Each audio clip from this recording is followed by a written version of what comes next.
Welcome to Death Becomes Her, the minicast where we spend 5 to 10 minutes discussing death, dying, and grief from a variety of angles. I'm your host, Layla Kelly.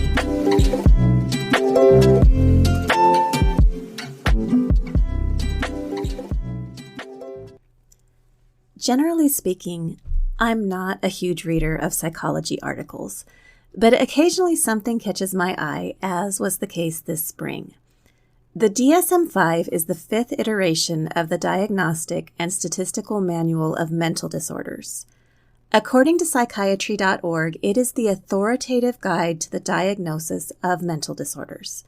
It contains descriptions, symptoms, and other criteria that mental health professionals use to make diagnoses. The latest version caused a lot of waves in the mental health community because it added a new diagnosis: prolonged grief disorder. The New York Times ended up printing an article regarding the diagnosis called "How Long Should It Take to Grieve? Psychiatry Has Come Up with an Answer." The article caught the attention of a lot of people inside and outside of the mental health community. The new diagnosis became a really big deal. So what is prolonged grief disorder? According to the manual, prolonged grief disorder is not normal grief. In adults, it's characterized by the following. The loss of a loved one had to have occurred at least a year ago. And 2, the grieving individual must have experienced at least 3 of 8 symptoms nearly every day for at least the last month prior to the diagnosis. The symptoms include things like emotional numbness, a marked sense of disbelief about the death, intense emotional pain like anger, bitterness, or sorrow related to the death. Symptoms that many would say are a part of normal bereavement. This is partially why the new diagnosis got so much press. Is grief really pathological? The APA, or American Psychiatric Association, was concerned about just that. They said that the public was, quote, going to be outraged, that it would seem like you're pathologizing love.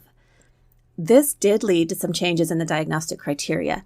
However, those changes didn't squash the idea that people who are experiencing normal grief could potentially be identified as pathological.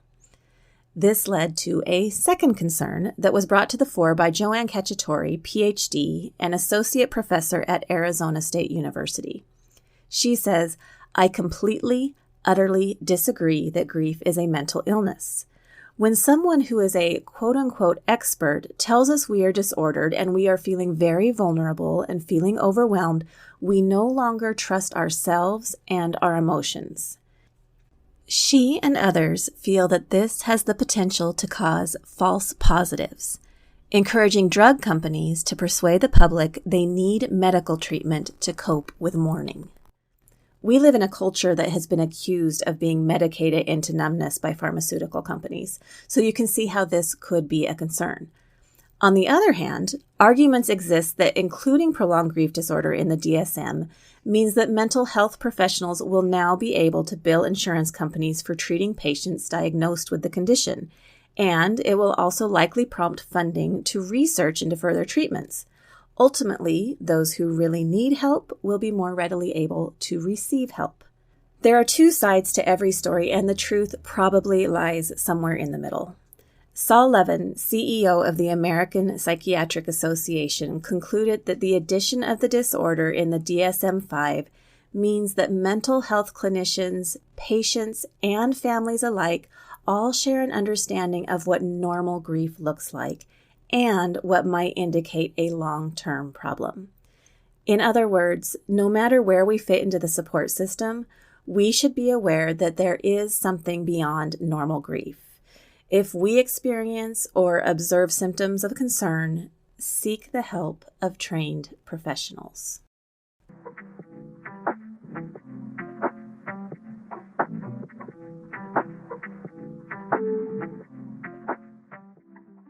That brings us to the question, does so-called normal grief have a time limit? I recently read a quote by author Michael Hebb. He wrote, The idea of a timeline, of a beginning and end point to grief, is nonsensical. It's not about time. It is about letting go of a person we loved, a future we imagined them in, and it also means letting go of a part of ourselves that we may be attached to. There is a wound that is created, and every wound heals at a different rate.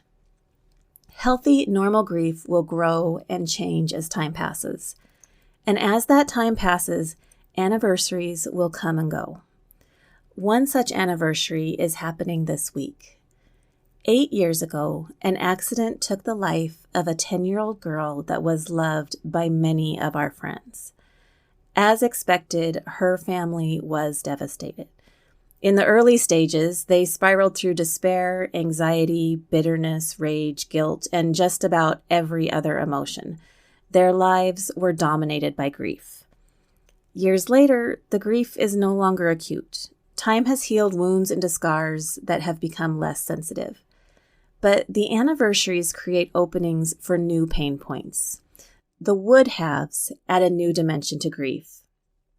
She would have turned 18 last winter. She would have been driving. She would have graduated from high school. Maybe she would have moved with her friend to the East Coast. Anniversaries can be bitter reminders of a life and future that never became a reality.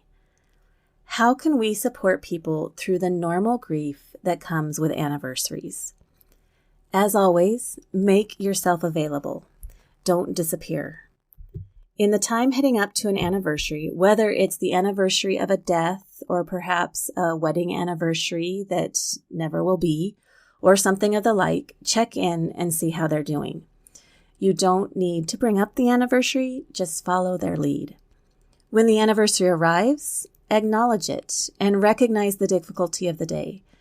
Your gestures don't have to be big to make somebody feel better. If you're struggling, a simple thinking of you text or even a heart emoji will let them know you remember their loss and that you're with them. On anniversaries that you think may be more difficult, you might send a card, flowers, or a care package. Any of these things will let them know that you remember and that you care. But what if you have a bad memory and dates are hard to keep track of? Set a reminder in your electronic calendar or on a paper calendar. Write it down. You're not expected to keep track of all of this stuff on your own. Take some time to think about people in your life whom you could support. Do you have friends who have experienced the loss of a family member, a child, a parent, a sibling? What about older people, widows or widowers who might be coming up on a wedding anniversary? Show that you haven't forgotten the ones that they've lost and acknowledge that their grief still exists even as time passes. Your efforts will go a long way to helping the bereaved to feel loved and supported.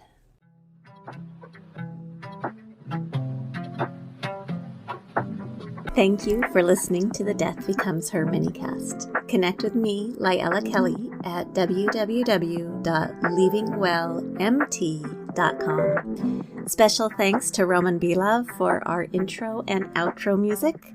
Thank you for tuning in, and remember, talking about death won't kill you. I promise.